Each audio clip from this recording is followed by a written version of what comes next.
tahlilan misalnya. Bedanya NU Muhammadiyah kan cuma harokat ya. NU pakai nasab, Muhammadiyah pakai rofa.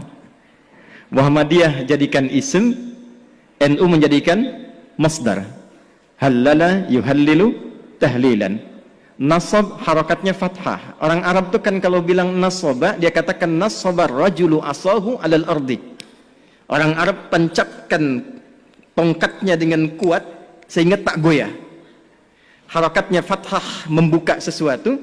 Jadi kalau tahlilnya menggunakan metode NU, tahlilannya mayatnya jadi jenazah, masuk sudah ke alam kubur, nasaba, lalu untuk memberikan Fatihah dan turunannya dibuka, kemudian menggunakan skema tahlilan. Muhammadiyah cuma pakai rofa. Rofa pas ditarik, ya ayyatuhan nafsul mutmainnah. Makanya Muhammadiyah menggunakan rofa tahlilun, NU menggunakan nasab tahlilan. Dan ternyata Kiai Ahmad Dahlan tuh nggak pernah nyual itu, nggak pernah nyual. Dan saya telusuri di konfigurasi hukumnya itu, ternyata persoalannya bukan fikihnya.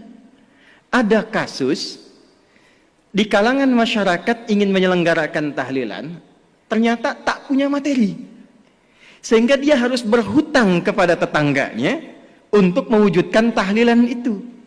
Maka keluarlah pertimbangan, kalau tak punya uang jangan dipaksakan sehingga berhutang. Bukan masalah tahlilannya, cuman memang babnya belum selesai. Kalau memang tak punya uang, kenapa Anda tak pinjamnya atau berikan saja? Kan tuntas babnya gitu ya.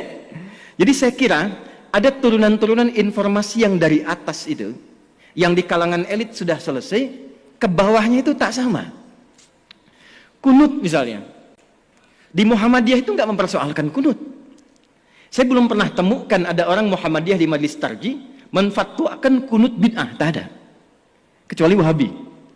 Ya, kecuali Wahabi. Tak pernah saya temukan. Bahkan fatwanya yang terjadi ketika ada imamnya kunut yang di belakang mengaminkan, ketika imam di depan pun tak kunut, yang di belakang tak usah sujud sahwi. Jadi tataran konsep di atas itu sudah selesai. Nah, apa yang menyebabkan ke bawah itu tidak tuntas kemudian? Ya, informasi-informasi ini saya kira belum tampilnya dan disemarakkannya dakwah-dakwah seperti Gus Bah, Gus Koyum. Di Muhammadiyah ada kami, ada teman-teman yang lain. Nah, saya mungkin sarankan di semua turunan ke PWM, PWNU sampai yang ke bawah, itu yang difasilitasi untuk muncul. Karena problemnya di luar negeri itu antara faqih, alim, mufti, muballigh, da'i itu jelas. Saya usia 26 tahun, di Libya diangkat jadi amin khutbah. Boleh menentukan siapa yang khatib.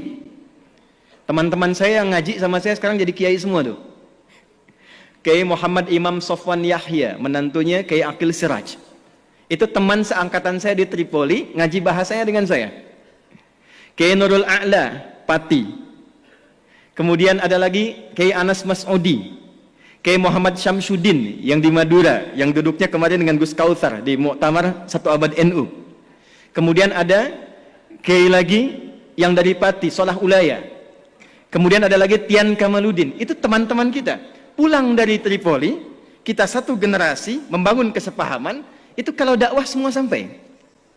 Nah, saya kira yang terakhir yang ingin saya akhiri, saya pikir sudah saatnya sekarang kita tidak berbicara lagi dalam konteks perbedaan NU Muhammadiyah dalam tatanan yang disepakati, tapi sekarang babnya adalah bagaimana membangun persaudaraan yang menyinergikan sehingga gagasan-gagasan besar yang disampaikan oleh Gus Yahya tadi di depan, membangun peradaban, membangun kemanusiaan, saya kira bisa diinisiasi di bumi pertiwi ini melalui penyatuan dan sinergitas NU dan Muhammadiyah. Ya, tentu nggak akan sama semuanya. Bab rumah sakit, Muhammadiyah. Bab kampus, Muhammadiyah. Jadi pernah ada yang tanya, berapa jumlah kampus Muhammadiyah? 157 kepada Kiai Hasyim Muzadi. Kenapa di NU nggak ada kampusnya? Kata Kiai Hasyim, santai saja. Ya, selain yang Muhammadiyah punya NU semua itu. Jadi jangan khawatir, insya Allah kalau ada yang di NU masuk Muhammadiyah nggak akan jadi Muhammadiyah.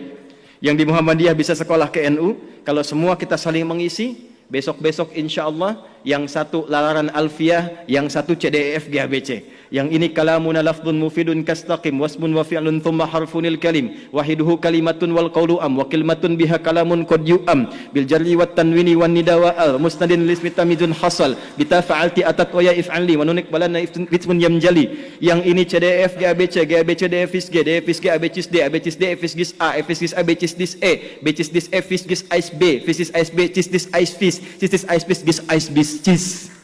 Ya lal watan, ya lal watan, ya lal watan, hubbul watan minal iman, wala takum minal hirman, inhadu ahlal watan. Itu rumusnya pakai rumus rojaz.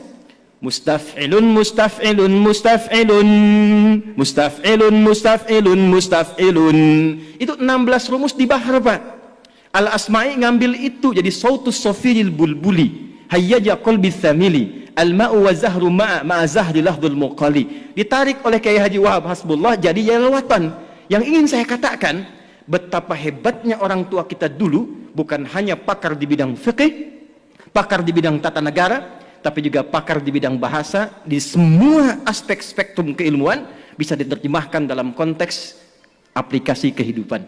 Saya kira itu yang bisa saya antarkan untuk meneruskan gagasan-gagasan Gus Yahya. Tapi di forum ini terakhir saya berkenan untuk menegaskan bahwa dengan adanya NU memasuki abad kedua saat ini di Surabaya ini, di kota pahlawan ini, saya kira ada narasi hebat yang penting kita sampaikan secara nasional dan internasional. Di tempat ini akan terdapat persatuan antara NU dan Muhammadiyah menuju gagasan ke depan. Terima kasih Pak Zul yang telah memfasilitasi. Mudah-mudahan beliau senantiasa sehat, mencerahkan, dan gagasan Islam tengahnya saya kira itu sangat luar biasa dan boleh kita kaji untuk ke depan. Kita tunggu masukan-masukan dan ide-ide cemerlang inspiratif dari para pembicara kita. Semoga keberkahan menyertai kita semua. Terima kasih untuk semuanya. Wallahu muwaffiq ila aqwamit thariq fastabiqul khairat. Assalamualaikum warahmatullahi wabarakatuh.